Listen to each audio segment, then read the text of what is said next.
Hi everyone, and welcome to the first episode of G-Star Vault Story Time. The lights are going to be turned down. These story times are going to be stories about any area of paranormal activity. And the hope of these stories is that you can use them to relax, de-stress, or maybe even fall asleep.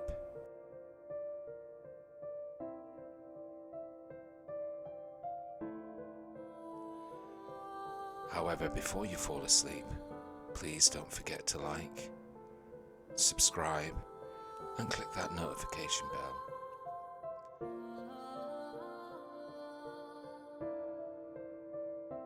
So here we are, deep underground, safe in the vault, away from the worries and the stresses of everyday life.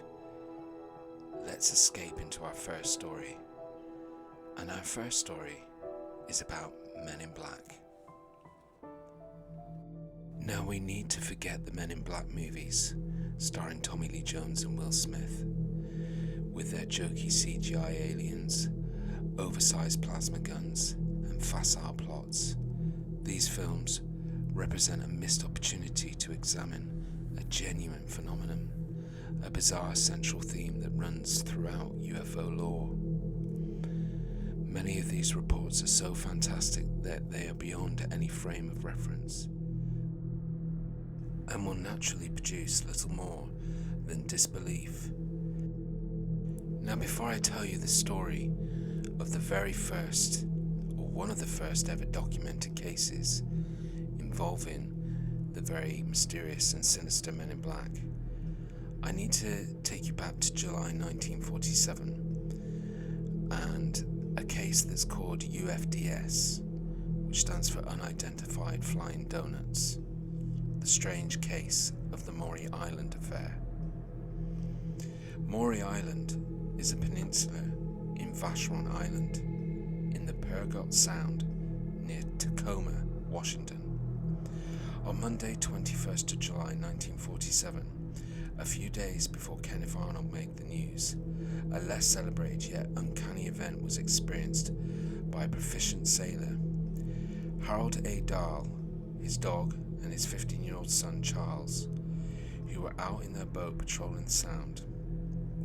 The Maury Island Incident has been roundly dismissed by many in the UFO community as a hoax, yet its mere oddness, plus the repercussions and strange connections that followed, make it worthy of including in any catalogue of weirdness.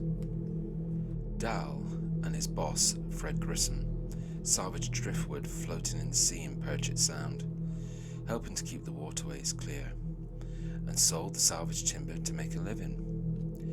Dahl was a big, strong figure, well over 6 feet tall, and weighing around 230 pounds. Around 2 p.m, 6 identical round objects appeared overhead. The report to the FBI states 4 or 5. Dahl described them as having a hole in the center, like a donut or an automobile inner tube. There were large portholes around the outer rim. Reports vary. Some say they were portholes lining the inside of the ring. One of the donuts seemed to be in trouble, and the other 5 encircled it closely. It began to lose height and started a perilous descent in the direction of Dahl's boat. Suddenly, the stricken craft began to eject chunks of material, which was thought to be some kind of slag, from the portholes. This hit the boat's wheelhouse, killed Dahl's dog, and damaged a light fitting, as well as injuring poor Charles, who required a visit to the hospital. Dahl said later that he had taken several photographs of the UFOs, which were indistinct and inconclusive, and recovered some of the slag ejected from the malfunctioning craft, as well as sheaves of white, lightweight metal that fluttered down like paper from the troubled UFO. Some of the slag samples collected by Dahl were sent to Chicago and California for analysis, but legend has it that they vanished, although a later report tells that a sample was sent to a local Tacoma mill and compared compared to genetic slag from a smelter, the conclusion being that they were very alike. So far, so good, and that might have been the end of the story, but it wasn't.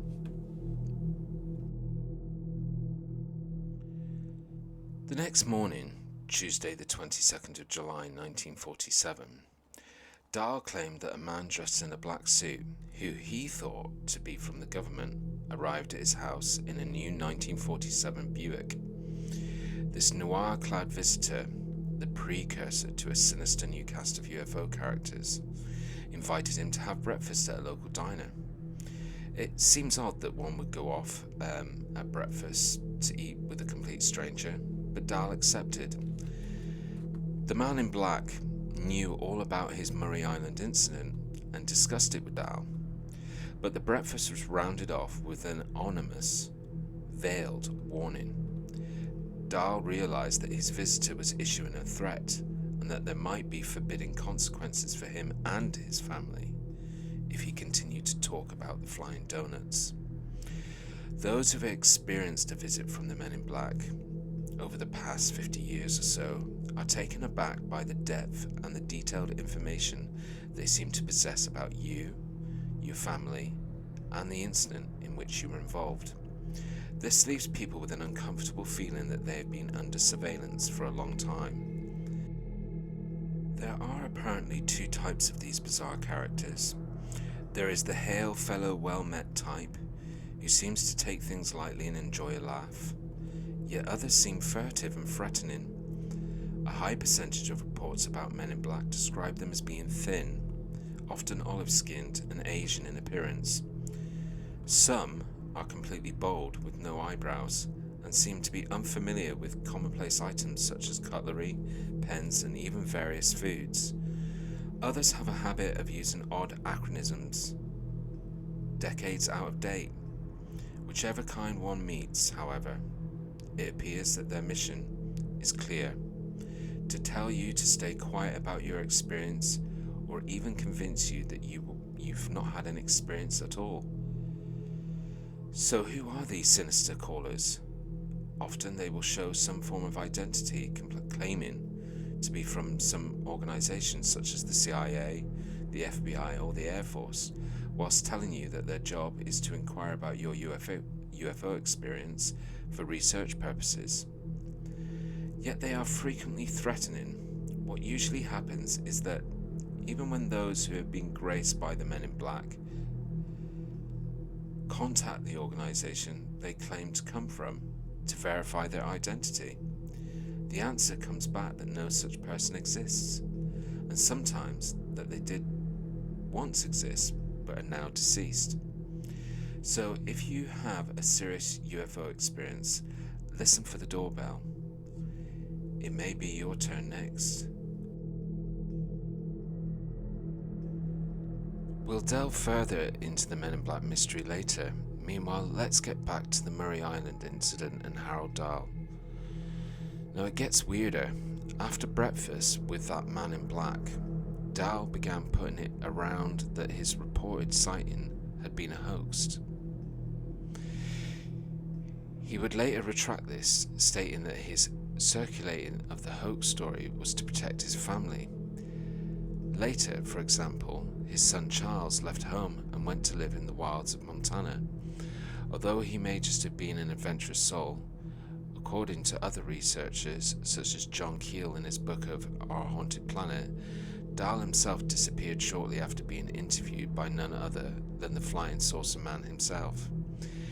Kenneth Arnold, who had been commissioned to look into the Maury Island affair by Ray Palmer of Astounding Stories, Keel tells us that Dahl vanished. Efforts by later investigators such as Harold Wilkins, a British author, have failed to locate him. Now Dahl's boss, Fred Lee Grissom, enters the story. No stranger to mysteries, conspiracies, and the paranormal.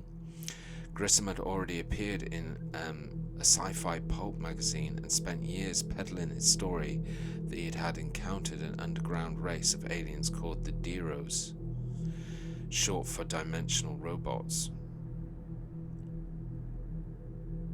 The Deros were already enjoying their time in the spotlight courtesy of Richard Sharp Shaver, a writer whose name began synonymous with the Shaver mystery, which had been eagerly taken on board and published by Amazing Stories magazine. Fred Grissom is one of the most enigmatic characters to come out of the Maury Island affair. He's been cited as the CIA agent, among other things, and of all the great conspiracies around the shooting of President Kennedy on the 22nd of November 1963, one legend persists that Fred Grissom was one of the 3 tramps arrested in Dallas immediately after JFK's assassination.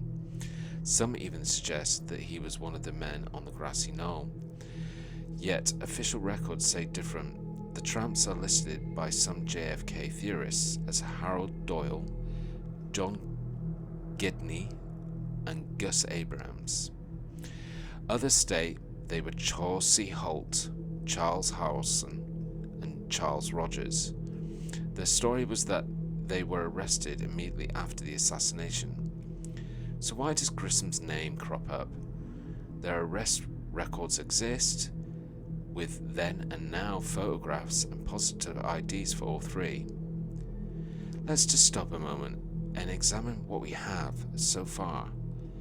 We have 6 flying donuts, 1 damaged, a dead dog, an injured teenager, a damaged boat, samples of mysterious donut slag, an unidentified threatening man in black, the arrival of Kenneth Arnold, the disappearance of Harold Dahl, the eventual departure of Charles Dahl, and the blurred emergence of Fred Grissom. Is there more to this story? Oh yes.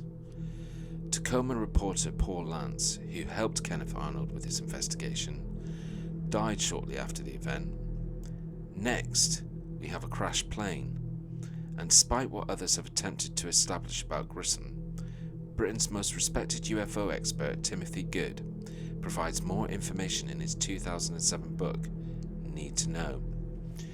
Good tells us that the 2 pilots of the AAF B-25 bomber, Captain William Davidson and Lieutenant Frank Brown, were both killed when the plane, returning from Tacoma, Washington, crashed near Kelso on the 1st of August 1947. There were 2 survivors who escaped by parachute. The dead men were intelligence officers for the 4th Air Force headquarters at Hamilton Field, California. They had interviewed witnesses to UFO sightings. Pilots Kenneth Arnold and Captain Edward Smith, both of whom had become involved with the Maury Island Incident. David and Brown had been introduced to Fred Grissom by Arnold and Smith. Good states that Grissom's background was in counterintelligence, including black operations for the CIA. Grissom presented the officers with large chunks of the recovered fragments in a heavy box. At McCord Field, the box was loaded onto the B-25. In contrast to the fragments Arnold and Smith had previously been shown by Grissom, which had been metals of an aluminum type, these were different. As both Kenneth Arnold and the Captain Smith had gone through some bizarre and unsettling experiences whilst investigating the Maury Island case, the puzzled men began to wonder if the B-25 crash might have something to do with its cargo.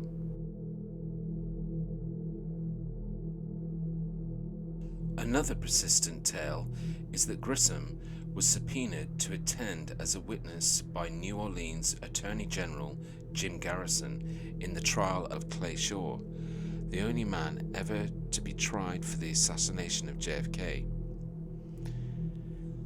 There is another more tenuous link between Shaw and the UFOs. In 1945, the German rocket scientist Wiener von Braun surrendered to Major Clay Shaw, and under Project Paperclip, designed to secure advanced Nazi technology, was brought to the USA.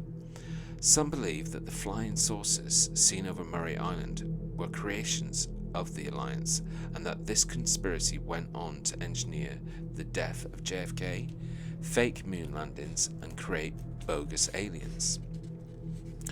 Some of the Maury Island UFO slag samples, apparently in a cigar box, were presented to Amazing Stories publisher Ray Palmer, who claimed that they were stolen from the Chicago office not long after he had received them. Timothy Good goes on later in Need to Know to reveal that President Kennedy was well informed and deeply interested in the UFO situation, as well as actually meeting ETs in California. He had a secret appointment with George Adamski, the famous UFO contactee, whose story we will examine in some depth later.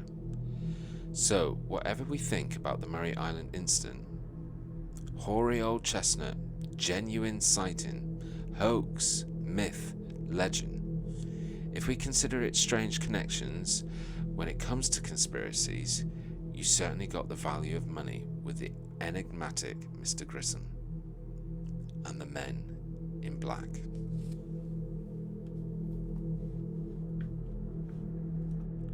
Hope you guys have enjoyed this first story time episode about the Men in Black. Make sure you've subscribed, like this video, and click that notification bell so you can join us next time for story time. Good night.